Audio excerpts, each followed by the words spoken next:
Welcome to the lecture series of High Voltage Engineering. In this session, I will be discussing about Capacitive Voltage Transformer, or you can call CVT. So let us discuss what is Capacitive Voltage Transformer or CVT.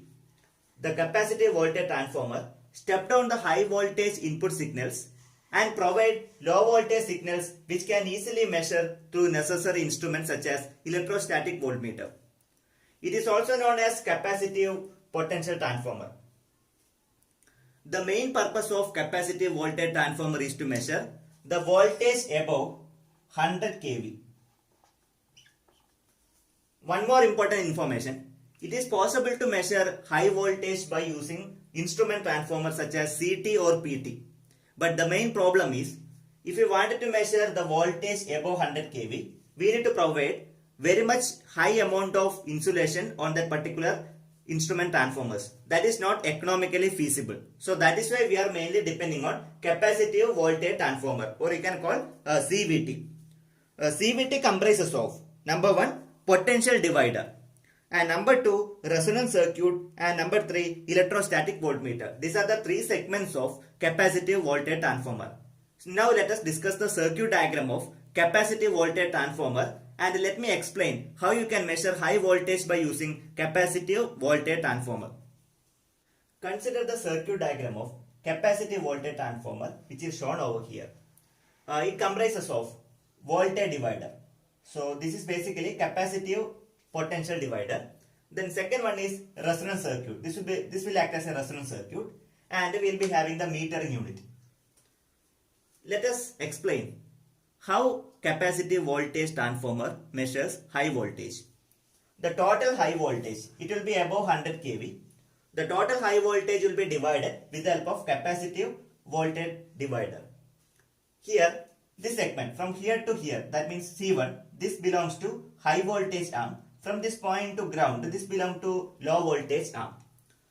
Regarding the value of capacitance, for high voltage arm, the value of capacitance is very less. Why? Because it is connected in serial fashion.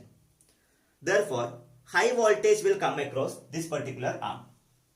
Now regarding the low voltage arm, you can observe here, the value of capacitance are high. It maintains less impedance path. Therefore, low voltage will be coming across this particular point. The main function of this inductor, number 1, there will be always voltage drop in the transformer. So there is an isolation transformer, or you can call auxiliary transformer, which is placed over here to maintain the insulation between, or to maintain the isolation between input side and output side. Otherwise, the meter will be getting damaged. Therefore, to reduce the voltage drop of this transformer, just like a compensation, so we'll be choosing the value of inductor. I'll be telling you how to select the value of inductor thereafter. So it will maintain a suitable compensation for this auxiliary transformer. That's the primary function. The next function is, as we can observe, this is basically a capacitive circuit, and regarding the meter device, that is basically a resistive circuit. So there will be a feasibility, or there will be a possibility of getting inverted output at electrostatic voltmeter. That inverted output is not desirable for the measurement, that you know. Therefore, to get a normal output, we will be using one inductor. We will be selecting suitable value of inductor such a way that you will be getting the normal output. In spite of getting inverted output, we will be getting the normal output if you choose the proper value of L. These are the two functions of the inductor. Moreover, to maintain the suitable resonance condition, we need to choose the proper value of inductor over here. This is basically a resonance circuit, which I said bit early. In order to maintain resonance condition, you need to follow this equation. That means omega into L plus LT, that is equal to 1 by omega into C1 plus C2. So this is actually the resonance condition. Here omega is known as angular frequency. It is expressed in terms of radian per second. L is the value of inductor in terms of Henry, and LT is the value of this auxiliary transformer, and C1 and C2 the value of high voltage and low voltage capacitance respectively, and here omega is known as angular frequency in terms of radian per second. So this is the resonance condition. It should be followed properly. While designing the CVT, you need to make sure that the circuit is following resonance conditions or not. You have to design based on the resonance condition. Now, how to calculate the value of this inductor? As I told earlier that this inductor is having two functions. To maintain suitable compensation for the transformer, we are going to use inductor. Second option is to get the proper output. That means to avoid the inverted output, we are mainly using for inductor. So these are the two functions for this inductor. Now, how will you calculate the value of inductance? So you can use the formula L is equal to 1 divided by omega square into C1 plus C2. It will be in terms of Henry. Omega is actually in terms of radian per second. It is basically angular frequency. And C1, C2, these are the values of high voltage and low voltage capacitance. Okay. So this is the way how to calculate the value of inductance. Okay. So inductor should be chosen so after the calculation. It can be adjustable. So you need to maintain the suitable value of inductor, and it can be tunable. It can be tuned. Inductor value can be tuned.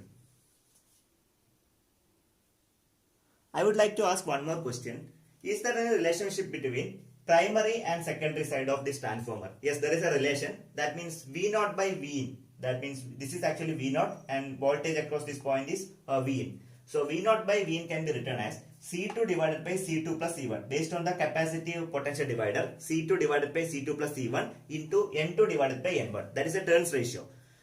Actually, the value of C2 divided by C2 plus C1 will be less. Okay, this is the relation between primary and the secondary side of auxiliary transformer that you can directly note down. This will be helpful for designing of CVT in power system. Right now, I would like to explain nameplate details of CVT. The following parameters need to be considered for deciding the nameplate rating of CVT.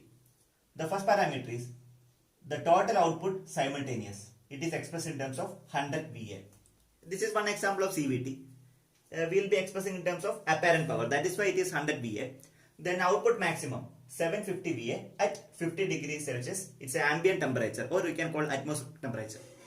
Then the rated voltage, that means phase voltage. A to N means phase voltage. Then 220 divided by root 3 kV. So this is the rated voltage of that particular CVT. Then higher system voltage will be 245 divided by root 3 kV. That's the overall system voltage. Then insulation level has to be mentioned. That is 460 divided by 1050 kV. So that's the insulation level. Then the rated frequency is 50 Hz. Nominal voltage, that is equal to 20 divided by root 3 kV. The value of high frequency capacitance, it is equal to 4400 picofarad, and this is the range of tolerance. And similarly, primary capacitance C1, that is high voltage capacitance, that is equal to 4840 picofarad, and the tolerance equal to plus 10% to 5%. Similarly, regarding the low voltage capacitance or secondary capacitance, that is equal to 48400 picofarad. So this is the range of tolerance. These are the parameters we need to express while writing the nameplate details of capacitive voltage transformer. Right now I would like to discuss advantages and disadvantages of capacitive voltage transformer. Moving on to advantages, design is very much simple and it is very easy to install.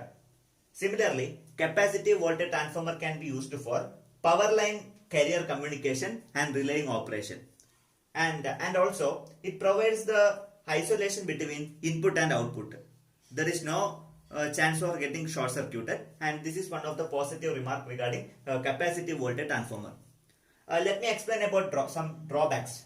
There are few drawbacks which is causing in capacitive voltage transformers, such as voltage ratio is susceptible for temperature variation. The main drawback of capacitive voltage transformer. Similarly, in power system, one of the main phenomenon which is occurring, that is known as ferroresonance. That ferroresonance will be occurring in capacitive voltage transformer, and that is also one of the another negative remark for capacitive voltage transformer. So these are the two drawbacks of capacitive voltage transformer. However, as compared to instrument transformers, if you wanted to go for measurement of 100 kV, the capacitive voltage transformer is more feasible. Why? Because we can save the insulation level at a particular transformer. So that is one of the positive remark for capacitive voltage transformer. So I have referred the following website. Thank you very much for watching this video. If you found this channel more useful, please do subscribe. Thank you.